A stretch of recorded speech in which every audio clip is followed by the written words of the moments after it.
এটা স্থায়ী হনুমান মন্দিৰ ইয়াত নিৰ্মাণ কৰিছোঁ ৰাইজৰ অৰ্থে আৰু আজি হনুমান মন্দিৰৰ প্ৰাণ প্ৰতিষ্ঠা হ'ল আৰু আমাৰ ভৱিষ্যতে আমাৰ এই ঠাইতে আমি এটা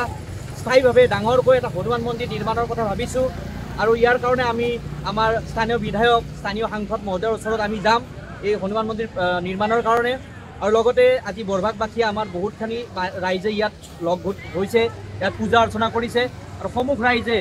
আমাৰ প্ৰতিটো মঙলবাৰে এই স্থায়ী মন্দিৰত তেওঁলোকে পূজা অৰ্চনা আগবঢ়াব পাৰিব গতিকে সমূহ ৰাইজলৈ নিবেদন থাকিল আমাৰ কটপহাৰৰ এই স্থায়ী হনুমান মন্দিৰলৈ আপোনালোকে আহিব আৰু নিজৰ পূজা অৰ্চনা কৰিব পাৰিব আৰু লগতে আমি জনাওঁ যে যিসকল ভক্তবান ৰাইজে যিসকল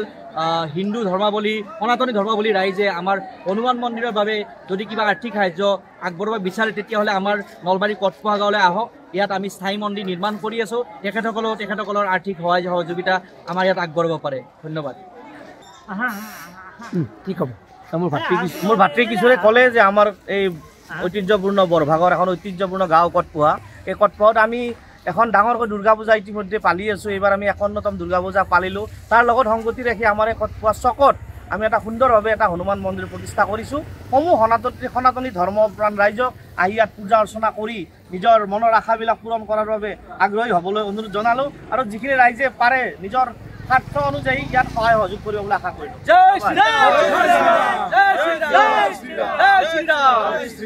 যিকোনো খবৰৰ বাবে যোগাযোগ কৰক 7099017330 লগতে 7099017110 নম্বৰত